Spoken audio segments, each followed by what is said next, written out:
At this exact moment, somewhere in the world, a person is lying in a hospital bed thinking about a conversation they never had, a letter they never sent, a dream they kept meaning to start. They are not thinking about the meetings they skipped, the Netflix series they finished, the hours they spent refreshing a feed that never showed them anything that mattered. They are thinking about the things they kept telling themselves they would do later. And later never came. You are not in that hospital bed right now, but the clock running in the background of your life is the same clock. And the question worth asking, not comfortably, not theoretically, but right now in your body, is this: what are you postponing? You know the feeling. Sunday evening, a vague unease settles in, not quite guilt, not quite anxiety, something in between. A list, somewhere in the back of your mind, of things you said you would do this week that you did not do, the project you were going to start, the person you were going to call, the version of your life you were going to begin. Monday, you tell yourself, Monday I start. And Monday comes, and something gets in the way or nothing gets in the way and the day passes anyway. And the list sits there, quietly accumulating. This is not a productivity problem. Do not make the mistake of thinking this is about time management or better systems or the right app. This is a philosophical problem, a problem with how you understand time itself. Because the way most people experience time is an illusion, a very comfortable, very dangerous illusion. The illusion works like this. You experience the present as a small, somewhat uncomfortable, limited place. Right now has friction. Right now requires effort. Right now means confronting the gap between who you are and who you want to be. But the future is spacious. The future is where the better version of you lives. The future, you wakes up early, finishes what they start, has the difficult conversations, creates the things they always meant to create. The future is full of possibility precisely because you have not arrived there yet and had to confront its limits. So you keep moving the important things into the future, because the future is safe. The future makes no demands on you right now. And this is the trap. Because here is what the future actually is. It is a series of present moments that have not happened yet. When tomorrow arrives, it will arrive as today, with the same friction, the same discomfort, the same gap between who you are and who you want to be. The future self you are counting on does not exist. There is only ever this, only now, only the version of you sitting here in this moment deciding what to do with it. The first philosopher who understood this with brutal clarity was a Roman named Seneca. Seneca was one of the wealthiest, most powerful men in the Roman Empire, advisor to the Emperor Nero, a man of enormous influence and intellectual achievement. And he spent much of his life writing about time, not as an abstraction but as the one resource that, unlike money or power or reputation, you cannot recover once it is spent. He wrote a short book called On the Shortness of Life, and he opened it with a sentence that lands like a punch. He wrote, "It is not that we have a short time to live, but that we waste a great deal of it." Read that again. He is not saying life is short. He is saying life feels short because of how we spend it. We give away enormous portions of it to distraction, to delay, to the passive waiting for better circumstances that never quite arrive. Seneca was not writing for poor people with no options. He was writing for wealthy, educated Romans with every advantage, people who, by every material standard, had everything they needed to live fully. And he was saying, look at yourselves. You are squandering the only thing that actually matters. He described 3 ways people waste their lives. They give it to others, spending their days on other people's agendas, other people's urgencies, never carving out time for what they actually value. They give it to excess, drinking, entertainment, pleasure, anything to avoid the discomfort of being present with their own minds. And they give it to the future, always preparing to live, always getting ready to begin, never actually beginning. He wrote Omnia aliena sunt, tempus tantum nostrum est.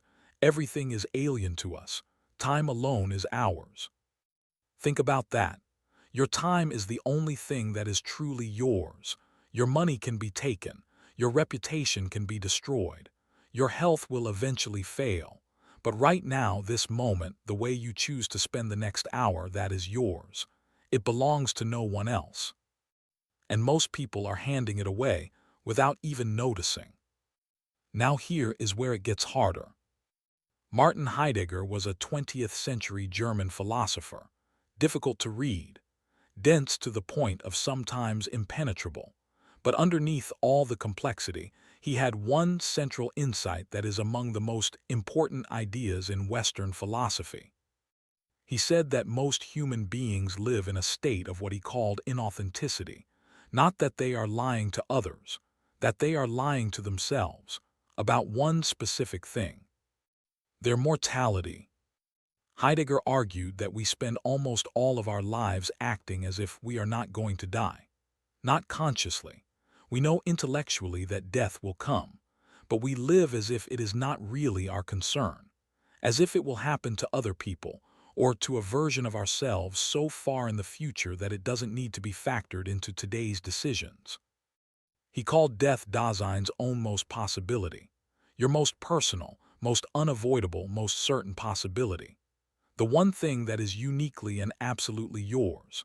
And he said that confronting it, really confronting it, not as an abstract fact but as a felt reality, was the only thing that could shake a human being out of the comfortable sleepwalking of daily life and into what he called authentic existence.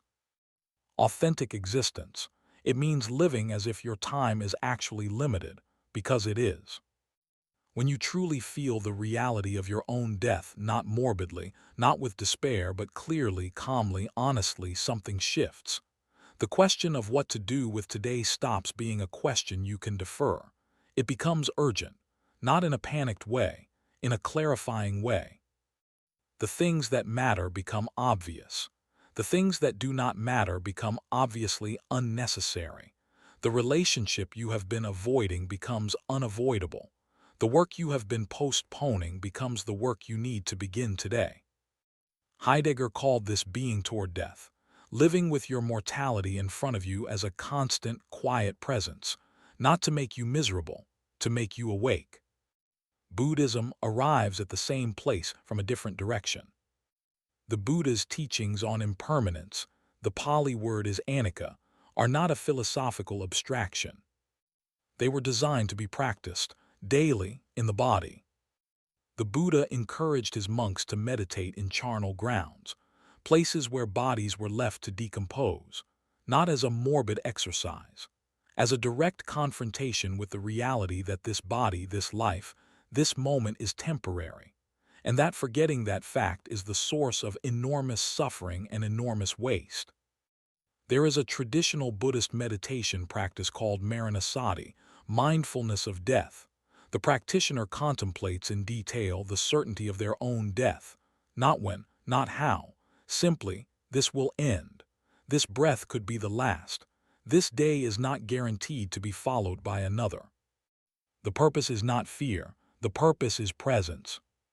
When you truly feel that today might be the last day, not as a terror, but as a quiet awareness, the quality of your attention changes. The conversation you are having becomes the only conversation. The person in front of you becomes fully visible. The work you are doing becomes worth doing properly. Impermanence, understood deeply, is not depressing. It is the source of everything precious. The cherry blossom is beautiful partly because it falls in a week. Here is what psychology says.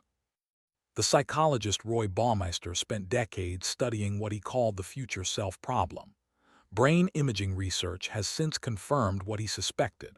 When most people imagine their future self, the person they will be in 10 or 20 years, the regions of the brain that activate are not the ones associated with thinking about yourself. They are the ones associated with thinking about a stranger. You are neurologically treating your future self as someone else. This is why it is so easy to make commitments on behalf of your future self that your present self would never agree to. Why you sign up for the early morning class at midnight when it feels abstract, and cancel it at 6 a.m. when it is real. Your present brain does not fully identify with the person who made that commitment. That was basically a stranger. And this is also why procrastination is so persistent. You are not really making yourself suffer. You are making a stranger suffer, a version of you that does not yet exist and therefore cannot protest.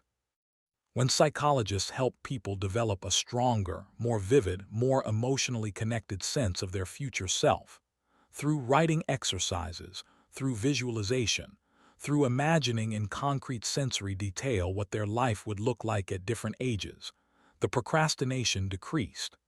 The willingness to act now, for the benefit of a future that felt real, increased. The future self you are abandoning to your delays is not a stranger. It is you, living in the consequences of what you are choosing right now. So what do you actually do? The first practice is the one Seneca would recognize immediately. Tonight, before you sleep, spend 10 minutes writing the answer to this question. If I knew with certainty I had 1 year to live, what would I stop doing? And what would I begin? Do not write what sounds profound. Write what is actually true. The things you would stop doing are the things you are currently choosing over what matters. The things you would begin are the things you have been lying to yourself about having time for. Read what you wrote. Sit with it. It is probably a more accurate map of your priorities than anything else you have ever written. The second practice comes from the Stoics. They called it memento mori. Remember that you will die, not as a slogan, as a daily practice. Each morning before you pick up your phone, before you check anything, take 60 seconds and say this to yourself. This day is not guaranteed. I have it now. What will I do with it? This is not pessimism. This is the most optimistic practice available to you, because it treats today as a gift rather than a default. It makes today matter before the day has even begun. The third practice is specifically for the procrastination habit. It comes from understanding the future self problem.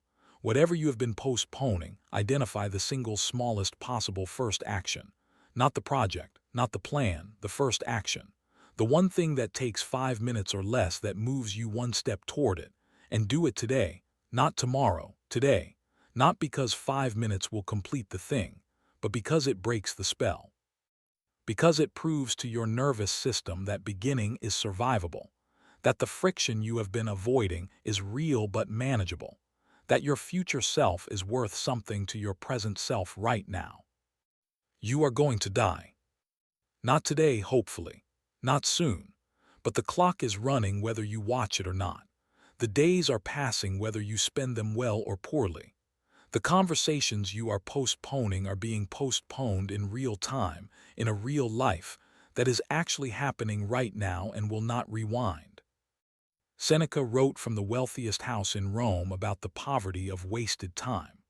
Heidegger wrote from the quiet of a German forest about the tragedy of a life lived, as if death were someone else's problem.